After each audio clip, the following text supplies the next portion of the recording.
That night felt different from the moment I stepped outside. The air had a strange stillness, so still that even the leaves on the trees seemed frozen in place, like the whole world had paused. I remember checking my phone. It was 12:43 a.m. The sky was moonless, covered with thick clouds that hid any light that could have made me feel less alone.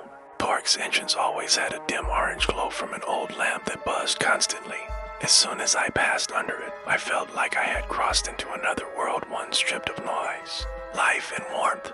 I started jogging, trying to focus on the sound of my feet hitting the pavement. At first, I thought the echo of my steps was louder because of the silence around me. The rhythmic beat of shoes on concrete usually calmed me, but tonight, something about the pattern felt wrong, almost doubled. I slowed, listening carefully. Tap, tap, tap, tap, slightly delayed, not mine. I looked over my shoulder, expecting to see another jogger far behind, but the entire path stretched empty. The lampposts cast long, twisted shadows that made the space feel endless. I tried to shake it off and continued, but the sound returned. Not loud, not aggressive, but perfectly synchronized with mine. Every step I took, it followed half a second later like a shadow trying to keep rhythm. This time, I stopped completely. The footsteps stopped too. Not a fading stop, not someone slowing down. They stopped exactly when I did. I stood still, breathing hard, forcing myself to believe it was all in my head. But then, from the corner of my eye, I caught what looked like a figure standing near a tree. Not moving, not breathing, just there. When I turned my head fully, the figure was gone. I told myself it was a trick of the light. Maybe I really was tired, but my chest tightened with that instinctive fear, the kind that hits before your brain can even process it. Something was wrong. I picked up my pace again, faster, harder, and that's when the footsteps changed. They didn't follow behind me anymore. They followed around me, left, right, behind, switching positions without any sound of running. It was like the presence was gliding, not stepping. Every time I passed under a lamp, the shadows shifted unnaturally. I'd see movement in the corner of my eye, a figure leaning forward, or someone stepping out from behind a tree only for it to vanish. The moment I tried to focus, my breathing became shallow. I tried taking random turns, sprinting down different paths, weaving in and out through picnic areas and empty playgrounds. The swings creaked with no wind. A seesaw tipped slightly, then froze. It felt like the entire park was watching me. At one point, I passed the pond. The surface was perfectly still, like a sheet of black glass. But midway across the path near it, I heard footsteps behind me, this time faster, closing in like the jogger was suddenly running at full speed. I didn't look back. I couldn't. Re-instinct screamed to run. My legs burned, my lungs felt like they were tearing apart. But I kept pushing myself. The footsteps grew louder, impossibly loud, yet there was no shadow on the ground, except mine. I could feel something at my back, like a cold breath brushing my neck. My vision blurred from fear and exhaustion. I burst out of the park entrance and stumbled onto the main road, collapsing near a bench. Cars passed by.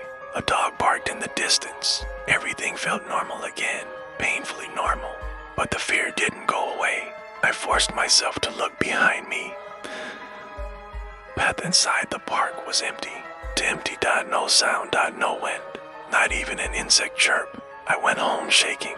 I barely slept. The next morning something pulled me back to the park. Maybe curiosity, maybe fear, maybe hoping to convince myself it was all a hallucination. When I reached the jogging path, my stomach twisted.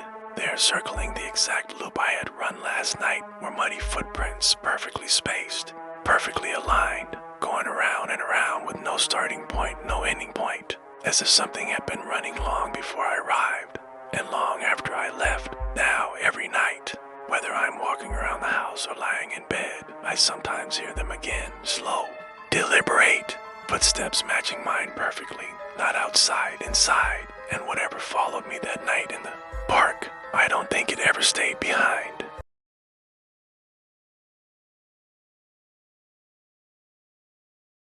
I've walked through that park hundreds of times, day and night, but nothing could have prepared me for the night I saw him, the man on the bench. It was a Tuesday, around 12:30 a.m., and the world felt unusually quiet. Even the distant traffic sounded muted, like the whole city had lowered its voice. I had stepped out to clear my mind, expecting a peaceful walk. Instead, I found something that still haunts me every time I even drive past that park.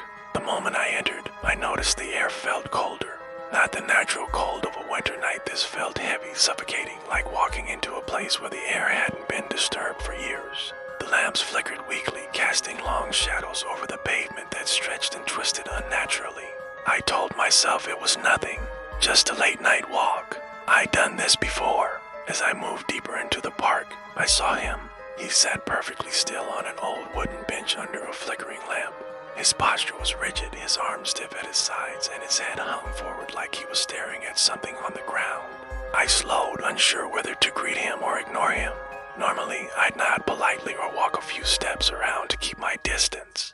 But something about him felt wrong. He wasn't breathing, no rise and fall of his chest, no shift in posture, nothing.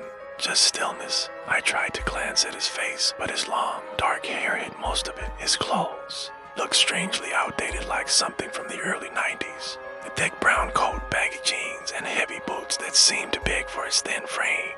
His fingers were long and pale, resting on the bench like he hadn't moved them in hours. I felt the instinctive fear you feel before you fully understand the danger. My footsteps grew softer as I walked past him. I didn't dare stop. I didn't dare look again. Something in my gut told me that if I met his eyes or whatever he had for eyes, I wouldn't walk away the same. When I was several feet ahead, I finally exhaled, and that's when I heard it. A voice that soft, barely a whisper. It said my name, not shouted, not called, whispered. So close it felt like someone's lips were inches from my ear. I spun around instantly, expecting the man to be looking at me. But the bench was empty. I froze. My heart pounded so hard it echoed in my ears. I scanned the park, trying to find him, but he was nowhere, not on the path, not behind the trees, not by the lamps. The bench looked like no one had sat there in years, dusty, leaves scattered across it. Even the shape of someone sitting wasn't there. I told myself maybe he got up quickly, maybe he moved when I turned, maybe I didn't see right. But the silence of the park made every explanation feel like a lie. I continued walking, speed increasing without me realizing. My breath formed small clouds in the cold air. I just wanted to get home. Then I heard footsteps behind me, soft at first, then faster, then stopping every time I stopped. The sound came from different angles as if someone was circling me in the dark. When I reached the lake at the center of the park, I saw a trail of footprints in the wet soil. Deep, clear, unmistakable footprints leading from the path directly to the water. They stopped right at the lake's edge. No turnaround marks, no sign of slipping in, no splash sounds, no disturbance on the water, just a straight line, ending in dark stillness. Something about those footprints looked familiar. The shape, the boot size, the heavy tread. The same boots the man on the bench was wearing. I stood there, frozen, staring at the water, expecting something, anything to rise from it. A head, a hand, a shadow. But the lake was painfully calm, reflecting the street lamp like a polished black mirror. I started backing away, my heartbeat in my throat. Every step felt heavier, like the air around me was thickening. I kept my eyes locked on the water edge until the lake finally disappeared behind the trees. I walked faster, then faster, until I was practically running. When I got home, I locked my door twice and sat on the floor with my back against it. Breathing heavily, I told myself it was exhaustion, sleep deprivation, imagination, anything but what it truly felt like. But the next night, things got worse. I heard the whisper again, inside my house. It said my name the exact same, way soft, close, almost tender. I rushed to check every room, every closet, every corner. Nothing. I didn't sleep at all. The following morning, I went back to the park, convinced I'd find nothing, convinced it was all in my head. When I reached the bench, there he was, sitting exactly where he was before. Same posture, same clothing, same unnatural stillness. Only this time, his head was slightly lifted, not fully, just enough for me to see the lower half of his face. His mouth was stretched into a wide, unnatural smile, and the soil beneath the bench was soaked, not with rain. It looked like muddy footprints circling the bench, again and again and again, like he had been waiting for my return. I never walk through that park anymore. Don't even drive past it if I can avoid it. But every few nights, just as I'm drifting off to sleep, I swear I hear that same whisper in my room, soft, slow, and impossibly close, calling my name.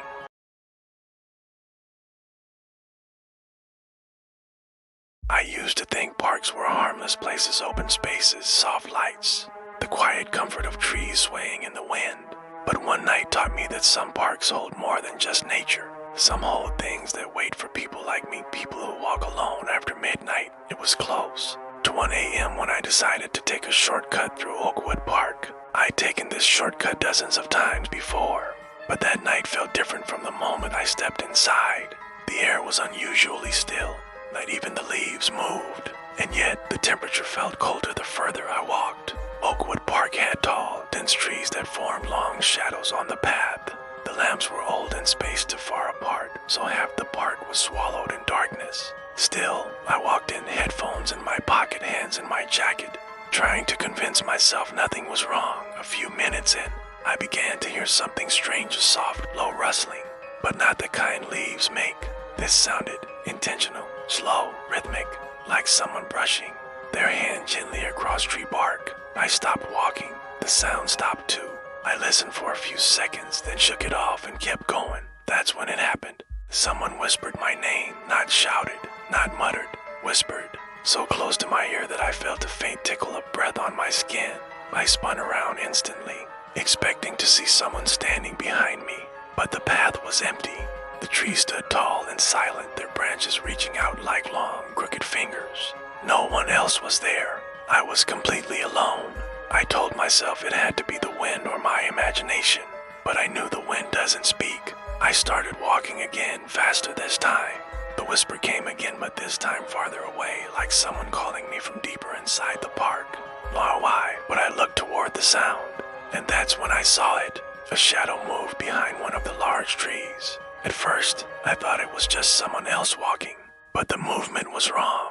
Human shapes don't move like that. It was too fast, too smooth, sliding from one tree to the next without any sound at all. I froze. My heart hammered in my chest. Another whisper came closer. It felt like someone was circling me, but I couldn't see anything except shadows shifting in places. They shouldn't. I backed away slowly, keeping my eyes on the line of trees. Then something stepped out. At the edge of the darkness, between two trees, a figure appeared. Not fully visible, just a silhouette, tall, motionless, completely still, like a statue carved out of the night itself. Even from a distance, I could feel its attention fixed on me. I couldn't move. The air felt thick, pressing against my chest. Then the figure tilted its head slightly to the side, the exact way a curious animal studies something before deciding what to do with it. My legs finally responded. I ran. I didn't look back. I sprinted down the path, my footsteps echoing louder than I'd ever heard them. The whispers grew louder behind me, surrounding me from every direction. Some sounding like they were right beside me, others far off, like dozens of voices whispering all at once. The trees around me shook violently, though there was no wind. Leaves fell like black snow, covering the path. Shadows darted between the trunks, too fast, too distorted to be human.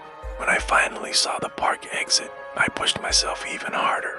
The whispers were no longer calling my name, they were hissing it, urgent, hungry. As soon as I crossed the boundary of the park and stepped under the streetlights, everything stopped. The whispers vanished, the trees went silent again. The air warmed instantly, like I had stepped from one world back into another. I turned back, gasping for breath, and there it was. The same figure stood at the entrance of the path I had just run from, perfectly still, half hidden in the darkness, watching me.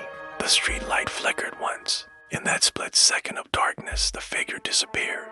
I never took that shortcut again, and sometimes late at night, when the wind dies and the world feels too quiet, I swear I still hear faint whispers outside my window, calling my name in the exact same voice I heard in those trees.